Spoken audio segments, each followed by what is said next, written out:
put your business on display.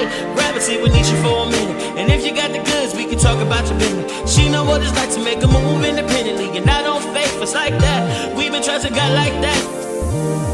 Yeah, yeah, yeah, yeah. Oh, we gon' put your business on display. Hey everybody, we are back. We are back again for a double segment of Neesha's Network, and we'll have a triple one this evening. But I am triple excited. Hopefully we won't live in Ghostland today or the Matrix, because we are right now. So anyway, I am excited to have another guest with me, none other than the famous D. Wilson. Can you hear me? I can hear you perfectly fine. You can hear me fine. You're frozen. I'm frozen?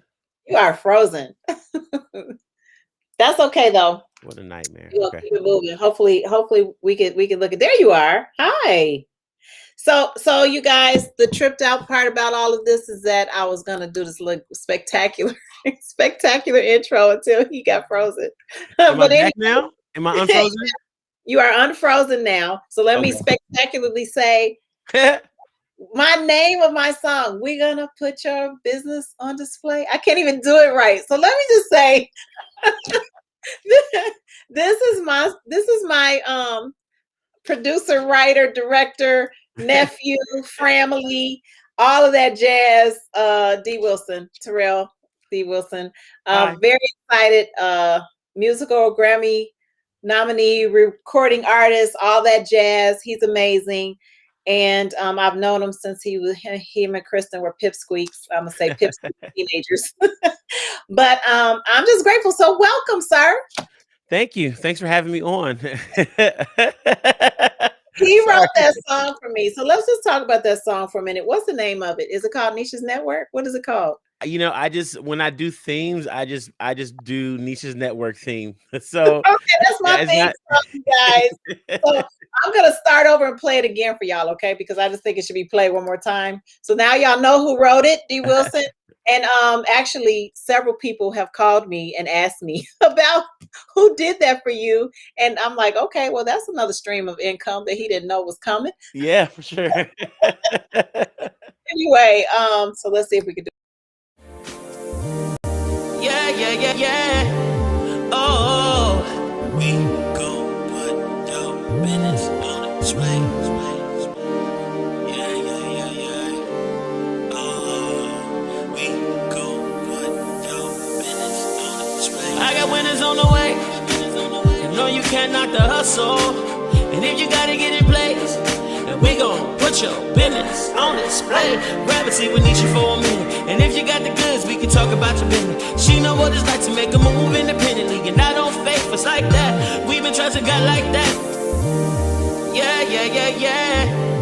Oh, we gon' put your business on display.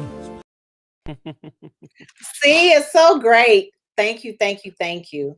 I needed something to spice up 2021 for Neesha's Network, and I just asked, and I am very grateful that he delivered. So thank you so much for your gift. Which I don't take lightly, and I want you to introduce yourself. Tell us a little bit about yourself personally, and then who you're married to and who your actress child is. And, and then all that jazz, what you're doing right now.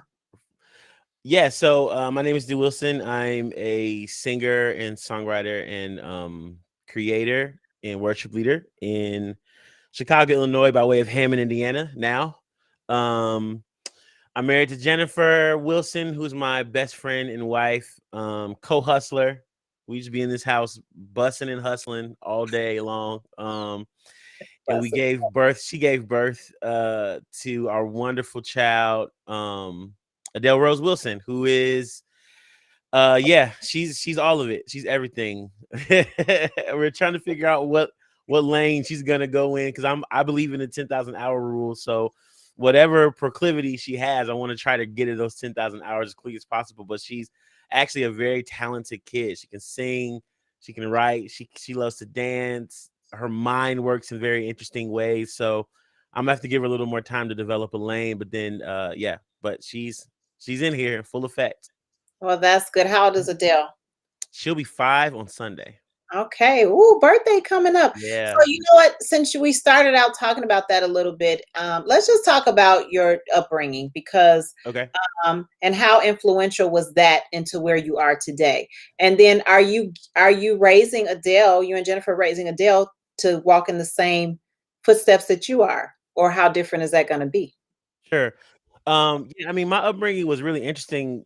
My parents were, my so I'm sorry. Yeah, so my dad was born in Arkansas. And the funny thing is I was just in Arkansas this last weekend doing a conference, so I got to see my uncle, and sort of be around where my dad was born. My grandparents on my dad's side were a part of the Great Migration.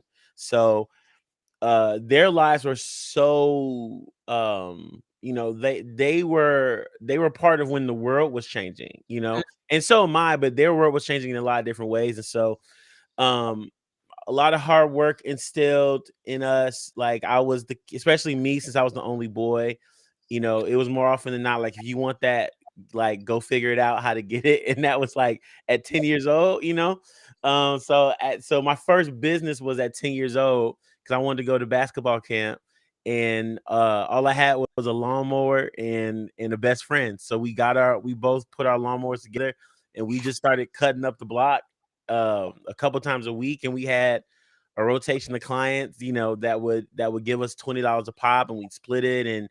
Um and so eventually, like, that's where we sort of got this hustle from. Like, I'll figure out a job. I always figure out how to make money and get what I need to get. On the music end, like, was my mom was the one that was like, you specifically with songwriting. I would sit in my room and just play piano, play keyboard with the lights off because I didn't want anybody to see me or watch me or anything. It's really going on right now. Yeah, I would just play literally. I would play in the dark. My mom would open the door and turn the lights on and say stuff like, you have something to say, you have something to sing. And so I didn't believe her. I didn't believe her until, and I still actually I didn't write my first song because I believed my mom. I wrote my first song because I was walking home from the bus and I didn't really have anything better to do. And so between the bus stop and me walking home is when I wrote my very first song at like 16. What was that And called? huh? What was that called? Do you remember? I think it was called Your Grace. Um, Worship song. Okay. it was a worship song. Your grace is sufficient for me, and your power is made perfect in my trials, persecution is sufficient for me, and something like that. So it was a little, it was a, it wasn't, it was a terrible song, as I come to find Well, the words were great. I don't know. I don't know. We got the brief version, but the words were really great. So thanks. out. So when did you know that you would be in the actual business and industry of music? When did you first know that you like, you know what, this is what I'm called to. This is what I'm supposed to be doing. So I was 3 years after that. So I was 19, and we were writing my big brother John and my big sister Christina were working on the very first Atmosphere of Heaven album. And so I was probably 18 or something. So they invited me in that summer to write those songs with them. That was my first taste of and I didn't know anything, but that was my first taste of like songwriting with any Really? type of like fervency. Like, you know what I mean? Like, I had written songs and it was for my leisure. I'd play them in the house of prayer or something like that. Like, it wasn't anything official. I would just write songs. And but that was my first song. That was my first time where somebody said, we need you to write for this.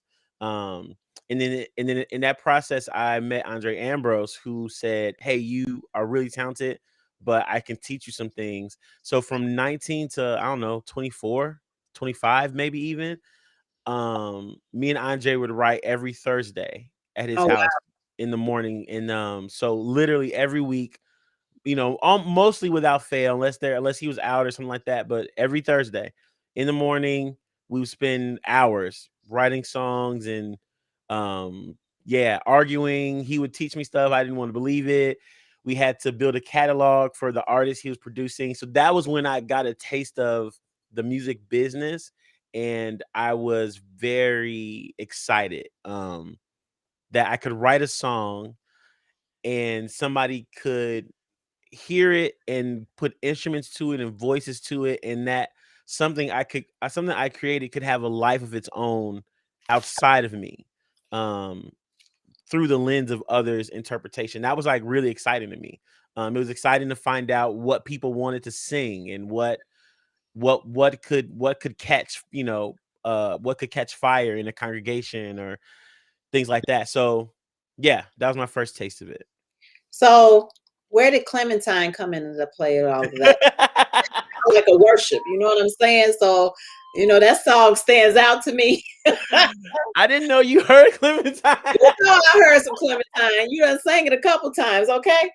So tell Oh, me. that is so funny. Clementine. Clementine came about when I was dating. I was actually dating Jennifer at the time, but it was a weird part of our relationship where, yeah, we were just doing what we wanted to do, and I ghosted her for like, I don't know, a year. And so in the midst of like me trying to not even really apologize to Jennifer, it was actually me just trying to work out how bad of a person I was, and how bad of a person I become.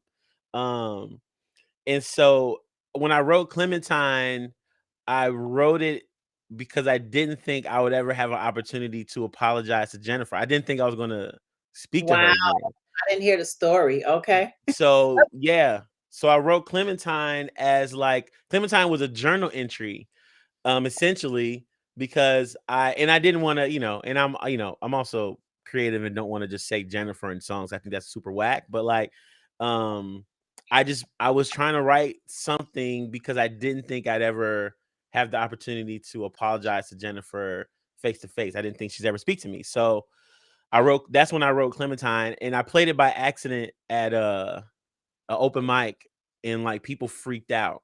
Um, and so that's mostly what happens with my songs is I just write them for my own as I'm trying to process something, and then I dare myself to play them in public because they're so personal, and it ends up that a lot of times people just really like them. So So you guys, if you're here, we're here with D. Wilson, my family nephew, and I've watched him grow and expand to now Grammy nominated, right? Grammy nominated.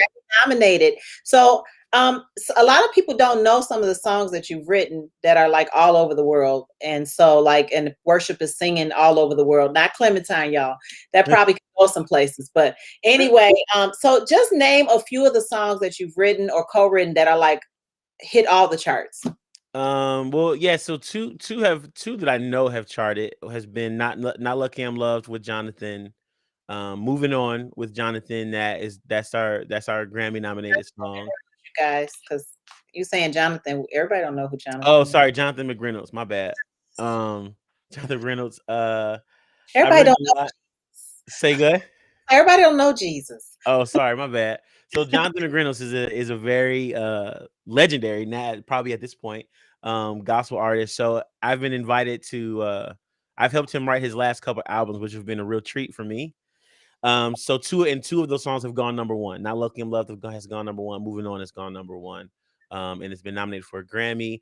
I wrote Yahweh just because I promised God I'd wake up and write songs in the morning, and I did. And that song has traveled the world through 10,000 Fathers and Atmosphere of Heaven and the Vineyard Church. Um, there's other songs, Great God, that has gotten some movement in the world as well that I didn't really know until I went to a conference one time, and a friend of mine who went a couple days early said they're singing your song at this church, and I was like, "What?"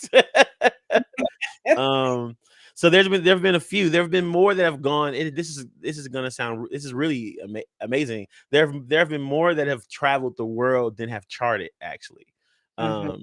There's only two that have charted and so like that. There are probably five or six that have sort of traveled the world, and have been sort of heard all over. So, and I'm really grateful for that.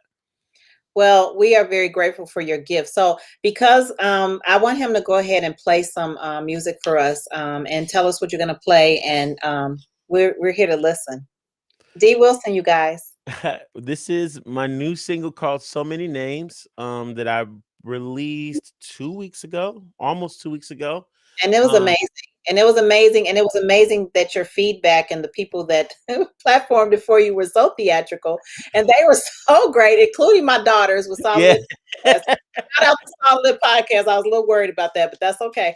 Love and but I mean, I asked all my friends to just send me reaction videos. I think Yelly and Chris were the first ones I asked. I knew they were gonna do that because they're awesome.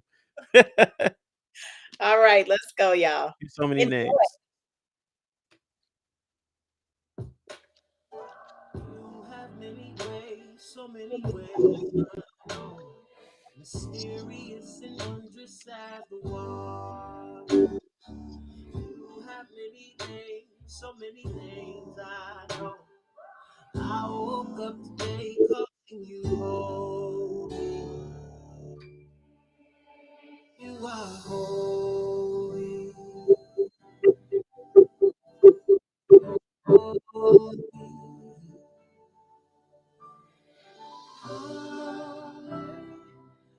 Hallelujah, you are holy. As the ages turn, you are unchanging. Constant as the dawn of every morning. You have many names, so many names I know.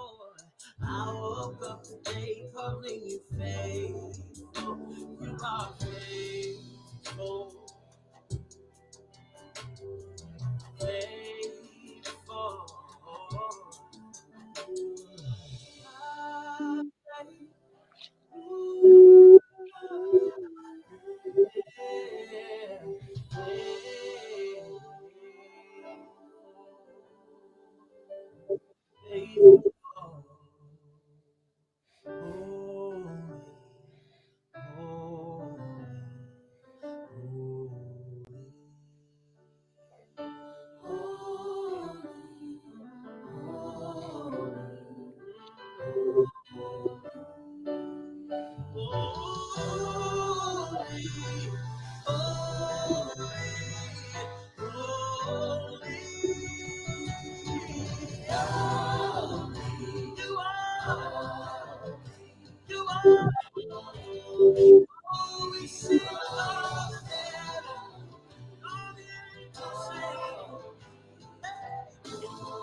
You turned it off.